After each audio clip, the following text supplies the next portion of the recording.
శ్రీరామనవమికి నిజామాబాద్ జిల్లా కిల్లా రామాలయం భక్తులతో సందడిగా నెలకొంది. ఈ ఆలయానికి అతిపెద్ద చరిత్ర ఉంది. 16వ శతాబ్దంలో ఛత్రపతి శివాజీ మహారాజ్కు సంబంధించిన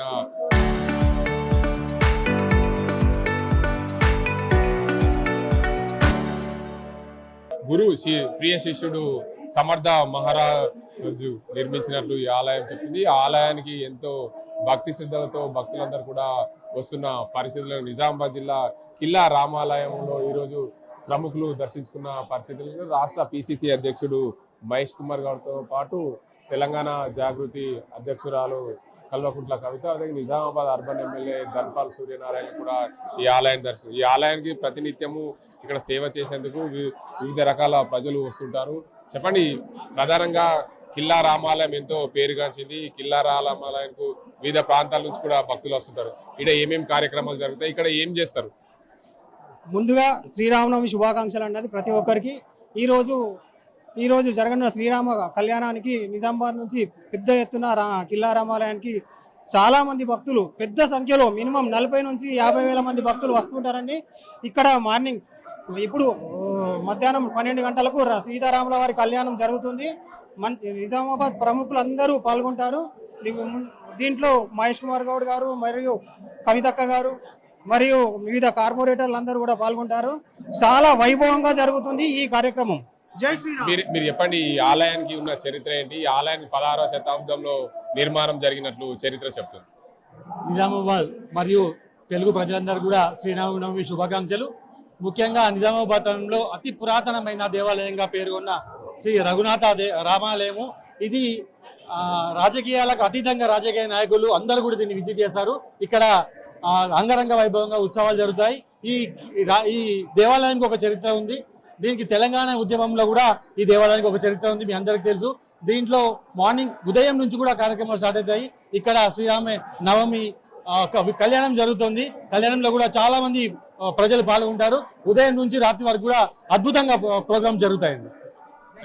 మొత్తానికి చూసుకోవచ్చు, నిజామాబాద్ జిల్లా రఘునాథ ఆలయం ఇది. రఘునాథ కిల్లా రామాలయం. ఈ ఆలయానికి నిజామాబాద్ జిల్లా పట్టణ ప్రజలే కాకుండా వివిధ ప్రాంతాల నుంచి కూడా ఇక్కడ భారీ ఎత్తున ప్రజలు వచ్చి తరలి దైవ దర్శనం చేసుకుంటారు. రామనవమి రోజు కళ్యాణం అంగరంగ వైభవంగా జరుగుతుంది. ఈ ప్రాంతానికి సంబంధించి ఎంతో పేరు ప్రఖ్యాతలు కలిగిన ఈ రామాలయం 16వ శతాబ్దంలో ఈ ఆలయం నిర్మాణం జరిగినట్లు చరిత్రకారులు చెప్తారు. ఛత్రపతి శివాజీ మహారాజు ఏదైతే గురువైన సమర్థ మహారాజు ఈ ఆలయం నిర్మించినట్లు చరిత్ర చెప్తుంది. దీనికి అంతటికి సంబంధించి ఏదైతే ఈ ఆలయానికి సంబంధించి పూర్తి స్థాయిలో నిజామాబాద్ పట్టణంలో నైరుతి దిశలో అతి పురాతన దేవాలయం.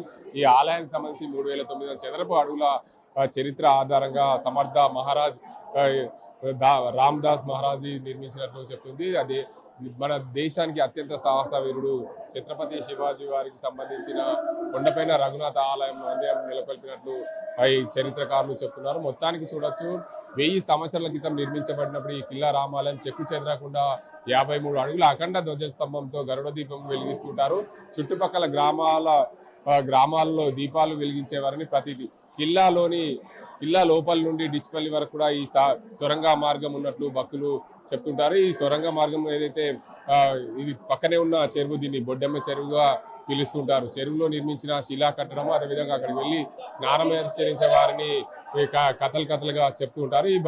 ఈ ఆలయానికి అయితే 1914 నుండి 1928 మధ్య కాలంలో ఇందూరు పరిపాలించినట్టు చెప్తారు. రాష్ట్ర కూటమి రాజవంశంలో ప్రతిష్ఠితంగా ఇంద్రుడు ఈ ఆలయానికి చరిత్ర ఉందని చెప్తున్నారు. మొత్తానికి చూసుకోవచ్చు, ఈ శ్రీరామనవమికి 9 రోజుల పాటు ఉత్సవాలు జరుగుతాయి.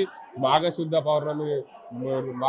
అమావాస్య రోజు నుంచి మొదలుకొని నవమి, అదేవిధంగా దీనికి అంతటికి సంబంధించి 9 రోజుల పాటు ఉత్సవాలు జరిగి ఇక్కడ చివరి రోజు రథోత్సవం కూడా జరుగుతుందని చెప్పి ఆలయానికి సంబంధించిన ప్రముఖులు చెప్తున్నారు. మొత్తానికి చూసుకోవచ్చు, నిజామాబాద్ జిల్లాలో ఇటు శ్రీరామనవమికి సంబంధించి అన్ని ఆలయాలు భక్తులతో కిటకిలాడుతున్న పరిస్థితి నెలకు. నిజామాబాద్ జిల్లా ఏదైతే జిల్లా రఘునాథ ఆలయము కిల్లా రామాలయంతో పాటు అదేవిధంగా డిచ్పల్లి